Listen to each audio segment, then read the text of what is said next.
Yesterday you saw my top 10 worst films of 2022, but now it's time for, hold on a second. As you guys can see, I am not quite prepared. Give me one moment to get cleaned up and to change my background. 1 second.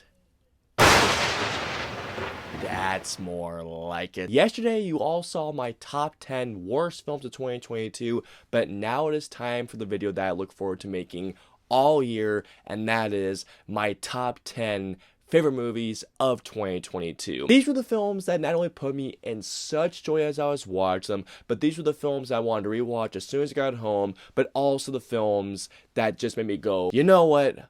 I feckin' love movies. Before I continue on, a couple of guidelines as per usual. First thing is this: I have not seen every single film that came out this year, and if you want me to wait until I saw every single 2022 release, we've been waiting at least 2 more years, and I don't think you guys want me to wait until 2024 to make my best films of 2022 video. Second of which is this: this is my list. My subjective list of my top 10 favorite films of 2022. These were the films that I personally loved, and I completely understand that the films that I loved are not going to be the same that you guys love, and I also understand that my ranking is not going to be the same as your rankings, but you know what? That is completely okay. Last but not least, let's just have a great time talking about the films that put us in cinematic ecstasy throughout 2022. Now, of course, before I continue on, I do have a couple of honorable mentions. These are the films that, do not get me wrong, guys,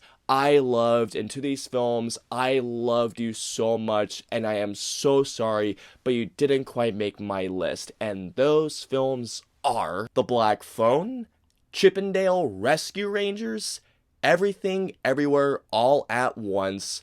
I know I'm gonna get killed for not having that in my top 10 best. Prey, and Turning Red. Let's get into my top 10 favorite movies of 2022. Let's get it on! Number 10. Starting off my top 10 list, at my number 10, I have Barbarian. I did not know a damn thing walking into this movie. I was not prepared for the tension-filled thrill ride that Barbarian put me in. When it comes to me and watching horror films, it takes a lot, and I mean a lot, to make me scream. Barbarian was the only film this year that legitimately made me scream. Go into this film as cold as possible, and trust me guys, you're in for one of the scariest roller coaster rides of 2022. Zach Cregger had mentioned that this movie was essentially a riding experience, and that as he was riding, he didn't know where this movie was going, and that could go either way, but luckily for Zach Cregger and luckily for me, this is a movie that I could not tell you where the hell was going. Zach Cregger has also mentioned that he has 2 more thrillers in the works, and after seeing Barbarian, I cannot wait to watch those movies.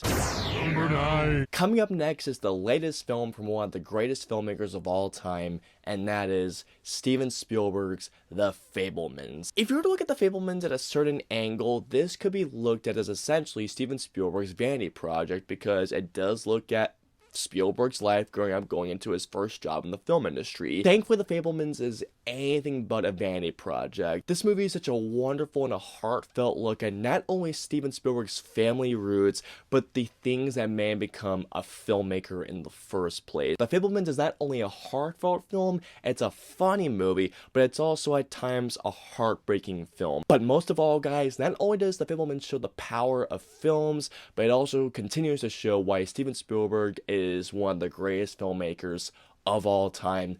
Keep them coming, Steven. Keep them coming. Number 8. There are certain writer-directors that whenever I hear they're making a brand new film, I have to see it immediately. Whether it's Aaron Sorkin, Quentin Tarantino, or in this person's case, Mara McDonough with The Banshees of Inisherin. From In Bruges, 7 Psychopaths, 3 Billboards, and now with The Banshees of Inisherin, Mara McDonough continues to show why he is a master at balancing great emotional drama with dark, and I mean dark, hilarious comedy. I have said this specific statement many times before, and I'm going to repeat it once again.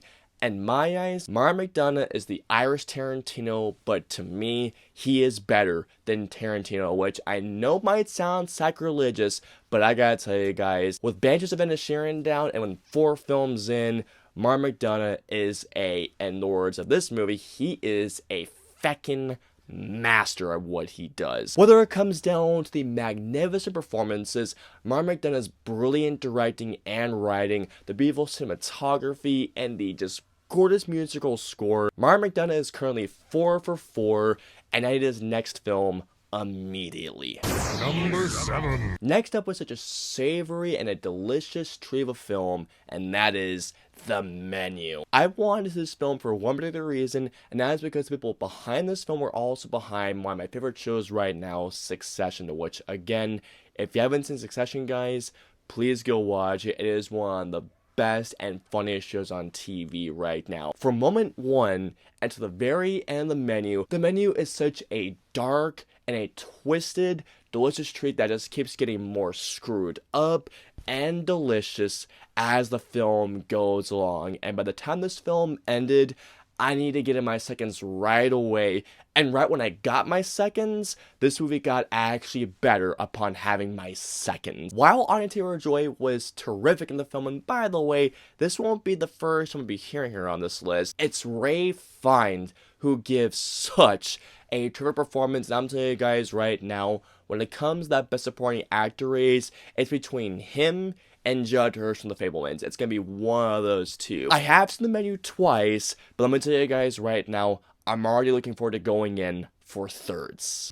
Number 6. I'm a big fan of Knives Out, and I was wondering if Rian Johnson was going to come close to topping that with a sequel, and my god, he did with Glass Onion. While I do enjoy Kenneth Branagh's adaptations of the Agatha Christie novels, I think that Rian Johnson's interpretations of those novels is even better. And even more so, guys, when it comes down to Daniel Craig's brilliant performance as Benoit Blanc, I absolutely love this character so much. And I'm pretty sure that you guys all know the saying that a great cast doesn't make a great film, but in Glass Onion's case, the great cast of this film is only the icing on top of this delicious onion. Well, that is Glass Onion. The first half of Glass Onion is such a damn great film. But then once the film truly reveals itself, you're just going like, bring me more. Once that second half starts, you are in for one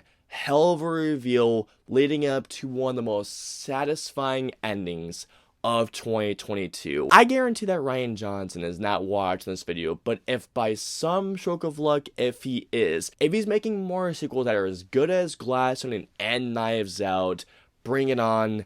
Give me more. Number 5. Now we're coming on to my top 5 favorite films of 2022. You guys know these are the films that really hit me on a deeper level. Coming on to my number 5, I have The Batman. As you all know, this film was my most anticipated movie of 2022, and I loved this film. As y'all can imagine, I did see more films I love more than The Batman, but nonetheless, guys, do I think that The Batman is a smidge too long?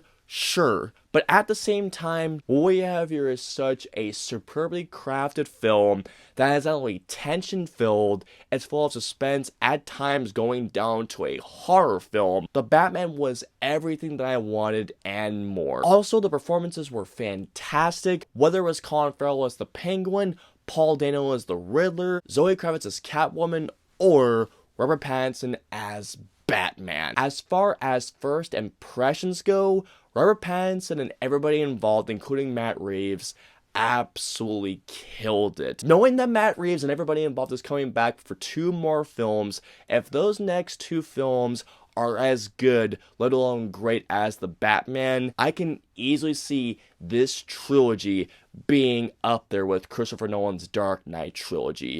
Number 4. It's time to go back into the danger zone because at my number 4, I have Top Gun Maverick. Top Gun Maverick was a sequel that I wasn't really anticipating, but it was rather a sequel I was intrigued by. But then I saw the first 13 minutes at CinemaCon and I thought, this could be really, really good. Top Gun Maverick is not only a good film, it's not great. Top Gun Maverick is phenomenal. This is a sequel that did not deserve to be anywhere as great as this is. Top Gun Maverick is easily one of the greatest sequels of all time. This sequel exceeded every expectation it possibly could have. From the directing, the writing, the storyline, the great performances, the incredible aerial combat sequences which still leave me breathless every time I see them, gorgeous cinematography, the incredible score, coming down to the most thrilling and white-knuckled third acts I have seen in a movie all year. Top Gun Maverick was absolutely phenomenal, and I loved my second trip into the danger zone. There are certain movies out there that whenever I hear so much hype built around them, I'm worried that I won't love the film like everybody else did. But in the case of RRR, this movie not only lived up to the hype, but it exceeded the hype that everybody was building around it. RRR was easily the most joyful experience I had watched a movie this year, whether it was in a movie theater or in this case, at home watching it on Netflix. If you do not watch RRR, you will miss out on easily one of the most entertaining and over-the-top thrill rides that 2022 had to offer. Whether it was the incredible directing, the insane, and I mean insane action, one of the best friendships I have seen on screen in at least the past 5 years, the incredible musical score, the just amazing cinematography, and just all together one of the most insane and entertaining 3-hour joyrides I had watching a movie this year. RRR was an absolute delight to watch, and if you haven't seen it, guys, watch it. It is one incredible experience. Number 2. Coming on to my number 2 pick is the most beautiful film I saw all year, and that is Guillermo del Toro's Pinocchio. This movie is just full of so much beauty and wonder throughout every single scene of this film. When it comes to changing things about the original source material, this is how you change things, not only how to make it even stand out, but to make it better. I never thought I'd see a version like this in my lifetime. While Guillermo del Toro's Pinocchio is definitely darker than the 1940s version, this version carries such a beautiful message about just being a good person in general, and how it's able to stand itself apart from that 40s version is just absolutely astonishing. Everything about Guillermo del Toro's version is just an absolutely incredible piece of filmmaking, and on top of that, you have some of the most gorgeous stop motion animation that you have seen, or I should say, I have seen all year, with a beautiful score by Alexander Desplat. I loved every single moment, and by the end, I was a mess, coming down to just an overall a beautiful ending. If you have a Netflix account and if you haven't seen this movie, please guys, sit down to watch this movie. It is absolutely incredible in every single way. It's number 1. Here we are, guys, coming on to my favorite movie of 2022. For those of you who know me personally, you may know what this film is, since I have been praising the ever-loving crap out of it ever since I saw it earlier this year. This was the film that not only put me in the most joy while watching it, I wanted to rewatch the moment that it hit credits, and it put me in the most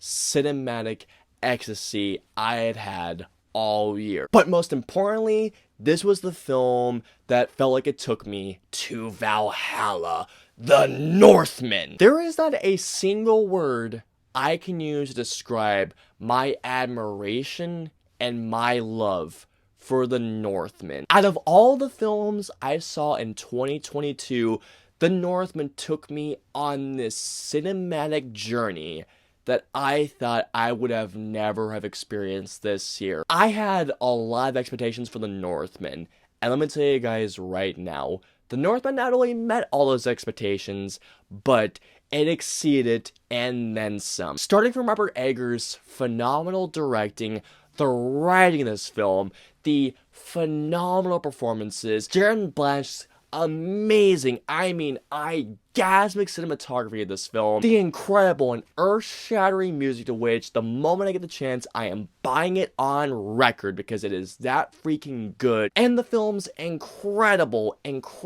action which sometimes are done in beautiful and glorious one-shot takes from The Witch, The Lighthouse, and now this.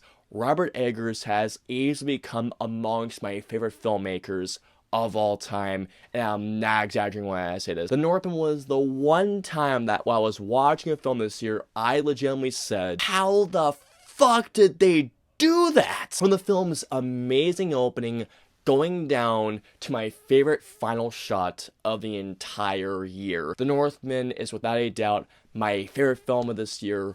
Robert Eggers, thank you for giving me the best movie-going experience I saw all year. And that's gonna wrap it up for my top 10 favorite films of 2022. Please comment and let me know below what were your top 10 favorite films of 2022, and give me a couple of honorable mentions. Let me know below. If you guys want to follow me on social media, I'm on Facebook, Twitter, Instagram, and Twitch. I'm also on Snapchat, so if you guys want to follow me on all those social media platforms, all the links in the usernames and description below. That's gonna do it for not only my top 10 favorite films of 2022, but the rest of my videos for 2022. Thank you for watching not only all my reviews this year, but thank you for watching my Halloween horror reviews this year. Whether it was liking a video of mine, sharing, commenting, my new subscribers, to all of you, thank you all so much. I love you all, and rock the fuck on. I hope you all enjoyed my top 10 favorite films of 2022. If so, please hit that like button, also subscribe, and don't forget that notification bell for my latest review goes live. If you guys want to see any of my previous 2 videos, please click either right there or right there. And of course, until my next video for the next year, I'll see you guys next year. Happy New Year, guys.